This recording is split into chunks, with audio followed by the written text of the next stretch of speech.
Just got your first Ooni pizza oven? Before you fire it up, here are 10 beginner tips that will save you from stuck dough, burnt bottoms, and total meltdowns. Stick around for all 10, and you'll be on your way to Pizza Pro in no time at all.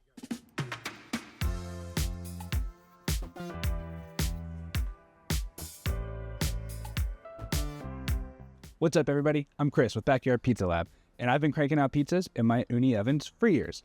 These are the 10 tips I wish I knew when I was just getting started. Oh, and if you stick around till the end, you'll get a special bonus tip that'll save your dough from becoming a disaster. Be sure to give your stone a full 20 to 30 minutes to preheat, at least. The flames are hot right out of the gate, but the stone lags behind. And an underheated stone means pale bottoms on your pizzas, which perfectly leads into tip number 2. Air temp means nothing if your stone's cold. Get yourself an infrared thermometer so you can keep track of it and know when your oven's ready to rip. When it comes to prepping, shaping, and launching dough, flour's your best friend. I use a fine semolina flour to get the dough out of the box, shape it up, and keep it moving. If you find your dough sticking to your hands, don't be afraid to add a little more. Eventually, you'll find the sweet spot and know when you can back off. Don't forget to flour your peel and do the shake test before launching. Once your pizza's in the oven, don't forget to turn it.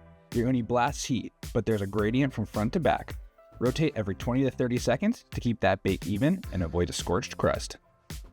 Your life will be so much easier if you have all your toppings prepped and ready to go. Before I start cooking, I like to set up my workstation, my oven station, and yes, even a station to finish off my pies. Having everything set and ready to go ensures your bake will be flawless.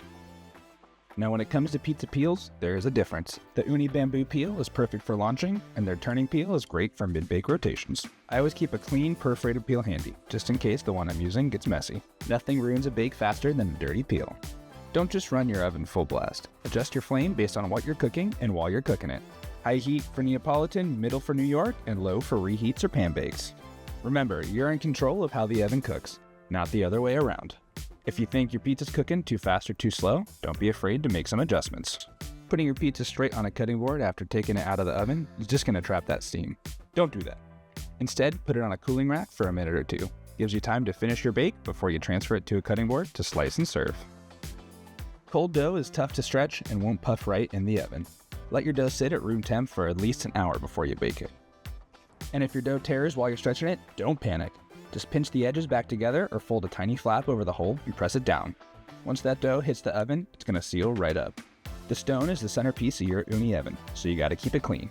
Use a wire brush to scrub before and after bakes. If you feel like your stone's really dirty, take it out, brush it off, and flip it over. The high heat of the oven will clean the underside of the stone and leave you with a nice clean surface on top. Those are 10 beginner tips plus one bonus to make your new Ooni life easier. All my favorite Ooni gear is linked in the description, and be sure to subscribe to Backyard Pizza Lab for more builds, tips, tests, and recipes. Got an Ooni hack I didn't mention? Be sure to drop it in the comments and let me know what you want to see next.